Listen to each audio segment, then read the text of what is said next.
Ebenezer Scrooge was just ahead of his time. He gets a bad rap in some English fairy tale for being a stingy bastard who has money and doesn't want to part with it. What's wrong with that? That's just the American way. He's walking along on a snowy street at night, home from work minding his own business, and two busybodies who run a poorhouse for a bunch of wretches and lazy loafers hit Scrooge up for money. "How much can we put you down for?" they ask. "Nothing," Scrooge says. That's supposed to make us think that Scrooge is a bad guy. Aren't we advised to save money?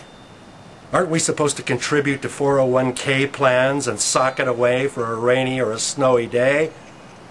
If the loser bastards at the poorhouse want money, let them go out themselves and earn it, the lazy bastards. And what is Scrooge's crime anyway? He has money he earned that he doesn't want to fritter away in a socialistic giveaway. Scrooge is supposed to feel guilty because he has money he earned that he doesn't want to give to a bunch of liberal leeches. No matter how much he will give them, they'll hit him up for more next year and more the next. There will always be more losers who need free money. And what is Christmas anyway, the way we celebrate it? It's an invention of the Victorian age. In England, for the first time in England in 1890, parents started to cherish their children. For the first time, children would not be beasts of burden or ignored as in the Middle Ages. And the idea took hold. Let's give Junior a gift. But at first, it was only Junior that got a gift. The baby Jesus, he got a gift from the three wise men, so let's give Junior a gift. But it was only Junior, not Uncle Fred or Aunt Flo. They didn't get gifts. But now everybody has to have a gift. It's socialism. We celebrate the birth of Jesus by using a pagan fable from Germany in which a fat man in a red suit arrives on your roof in a sleigh pulled by reindeer and squeezes down your chimney. Now, can you see the logical connection? The relationship between parents in England spoiling their kid in 1890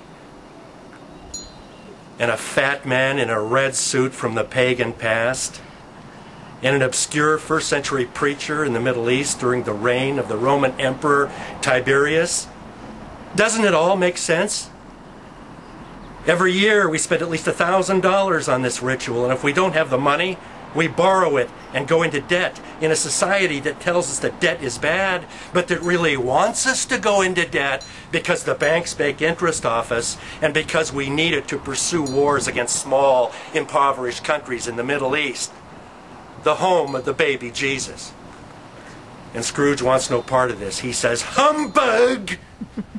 And for this, Scrooge is branded a bad guy. Scrooge has money. How he spends it is his business.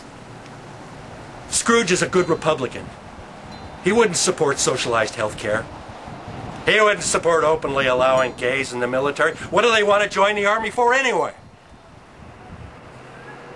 Bob Cratchit, he's lucky that Scrooge made a job for him. But does Scrooge get any credit for job creation? No. He's a bad guy because he won't give Cratchit an extra day off and a raise in salary and a piece of coal for the furnace.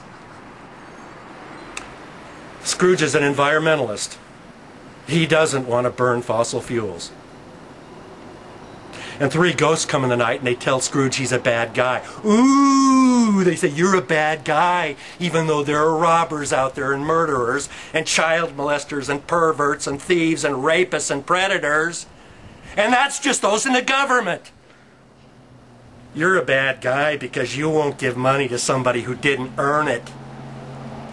Scrooge should tell the ghost to F off and take your chains with you.